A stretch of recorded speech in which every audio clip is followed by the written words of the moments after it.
5 दिसंबर 1994 के दिन दलित IAS officer जनाब कृष्णया साहब की एक मॉब के ज़रिए उनको मारकर और उनके सर पर गोली चलाकर उनकी हत्या कर दी गई थी जब उनकी उम्र 37 साल की थी।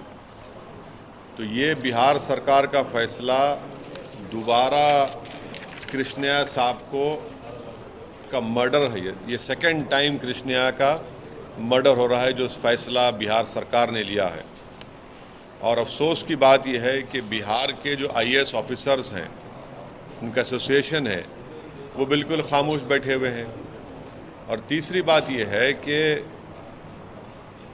बिहार की सरकार और ख़ास तौर से मुख्यमंत्री वज़ीर आला जनाब नीतीश कुमार और आरजेडी के नेता तेजस्वी यादव ये भूल रहे हैं कि उस वक्त किसकी सरकार थी। क्या लालू प्रसाद यादव ने आकर कृष्णया साहब की विडो से नहीं मिला था एयरपोर्ट पर? और जिस शख्स को एक आईएएस ऑफिसर की हत्या का कत्ल का इल्ज़ाम है, उसके लिए आप जेल मैन्यूल को अमेंड करते हैं, प्रिजनर मैन्यूल को, और मर्डर ऑफ पब्लिक सर्वेंट के क्लॉज को निकालते हैं आप। तो अब ये बताइए कि कौन सा आईएएस ऑफिसर अब बिहार में अपनी जान को खतरे में डालकर गरीब जनता के लिए काम करेगा? और ये कृष्णया साहब वो आदमी है जो कूली का काम किए पढ़ाई हासिल करने के लिए, दलित परिवार से आते थे, और आज आप उनका दोबारा हत्या कर रही है बिहार की सरकार उनकी। आखिर क्या वजह है कि एक आदमी को छोड़ने के लिए, जिसके परिवार के 2 लोग तो राजद के विधायक हैं, उनको आप छोड़ने के लिए प्रिजनर मैन्यूअल के क्लॉज हटा रहे हैं? तो मैं कृष्णया साहब की फैमिली के साथ हूं और हम उम्मीद करते हैं कि बिहार सरकार, नीतीश कुमार मुख्यमंत्री दोबारा अपने फैसले पर सोचेंगे। जो अपने आप को बड़ा दावा करते थे कि मैं करप्शन से, क्रिमिनलाइजेशन से कोई कॉम्प्रोमाइज़ नहीं करूंगा, आज आपने क्यों किया? ये फैसला आपने क्यों लिया? और राजद की पॉलिसी क्या है? क्यों उन्होंने इस तरह का क्रिमिनलाइजेशन की पॉलिटिक्स को आगे बढ़ा रहे हैं? तो क्या फिर बिहार में दोबारा हम देखेंगे कि सनलाइट सेना और रणवीर सेना निकल के आएगी क्या? वो 1990 और 2000 में जो खतरात, जो बादल के, जो खतरे के बादल लोगों के सरों पर मंडलाते थे, तो ये सरासर गलत है। ये गलत मैसेज दिया जा रहा है कमज़ोर वर्ग के लोगों को, और ख़ास तौर से दलित परिवार को, ख़ास तौर से बिहार के वो पब्लिक सर्वेंट को जो जनता की खिदमत करते हैं। और हम बिहार सरकार से इसका डिमांड करते हैं कि फ़ौरन वो अपने फ़ैसले को वापस ले। ये गलत मैसेज जा रहा है। एक पब्लिक सर्वेंट को ऑन ड्यूटी मार दिया गया, तो फिर क्या मैसेज दे रहे हैं आप? तो इससे एक बात जाहिर हो रही है कि जो सरकारें, जो पार्टी सत्ता में होती हैं, वो अपने सियासी फ़ायदे के लिए इस तरह के काम करके उन लोगों को छोड़ती है, चाहे वो बीजेपी की सरकार हो गुजरात में या फिर नीतीश कुमार की सरकार हो बिहार में। अफसोस की बात यह है कि बिहार सरकार, जितनी भी सरकारें बनी, कृष्णया साहब के परिवार को कुछ मदद नहीं की उन्होंने। आज एक दलित बेवा जो है, अपने पति के इंसाफ के लिए, अपने पति के हत्या करने वालों के लिए आज एक अकेले बनकर खड़ी है। तो ये जो सामाजिक न्याय की बात नीतीश कुमार और आरजेडी करती है, कौन सा सामाजिक न्याय है आपका? ये कहाँ का सामाजिक न्याय है आपका? आपका कोई सामाजिक न्याय नहीं है। आप कमज़ोरों के साथ नहीं हैं, आप ताकतवरों के साथ हैं। आपकी नज़र में कमज़ोर सबसे आगे नहीं है, बल्कि ताकतवर सबसे आगे है आपकी नज़र में।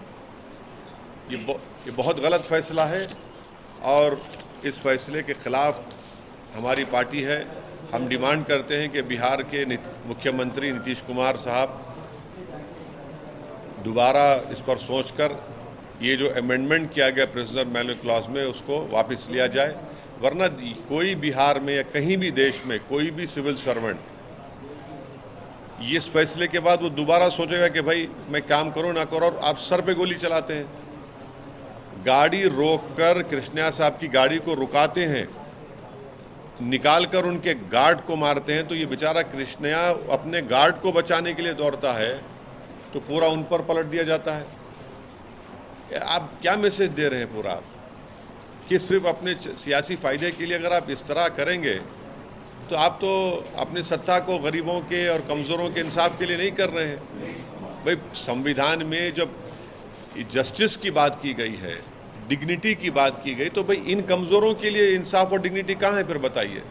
जब कृष्णा साहब की हत्या की गई थी सर पर गोली मारकर, उस वक्त उनकी पत्नी की उम्र 30 साल की थी और उस महिला ने, उस खातून ने कितने तकालीफ झेले होंगे इसका अंदाज़ा आप और हम नहीं कर सकते। अपनी दोनों बेटियों को उन्होंने पढ़ाया, उनको क्या क्या तकालीफ ने उठाई होंगी उस महिला ने। यकीनन उसकी तकलीफ़, उसकी पीड़ा है, तकलीफ़ है, उसको समझने की ज़रूरत है।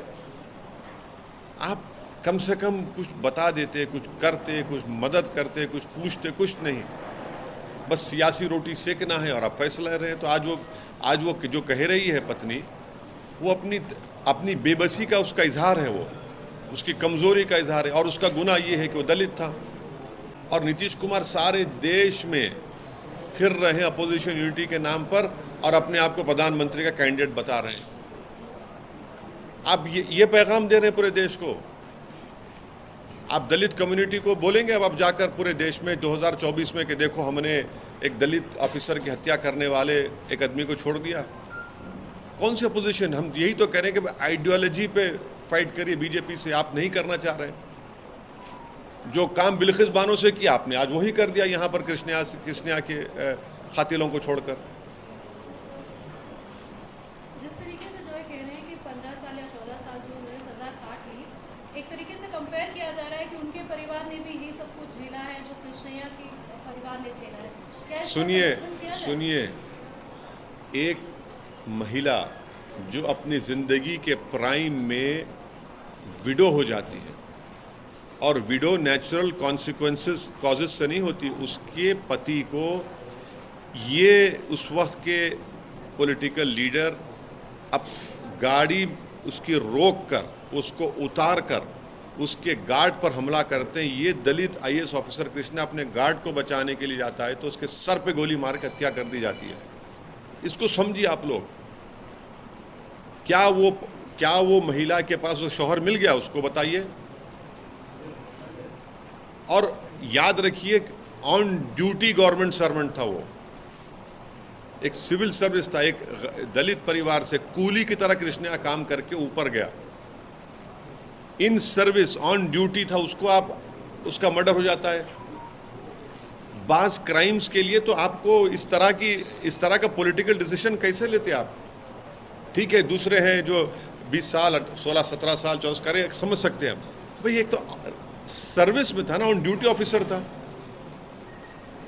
क्या मैसेज दे रहे हैं बिहार के आईएएस ऑफिसर्स को? क्या मैसेज दे रहे हैं बताइए आप? चाहे वो किसी समुदाय के हो, कि अगर मारने वाला पॉलिटिशियन होगा और ताकतवर होगा तो फिर चलो चंद साल गुजार लो जेल में, पेरोल पे निकलो, अपने बच्चे के एंगेजमेंट में शिरकत करो और फिर तुमको छोड़ दिया जाएगा। ये तो जस्टिस सिस्टम का, रेमिशन सिस्टम का एक मजाक हो रहा है।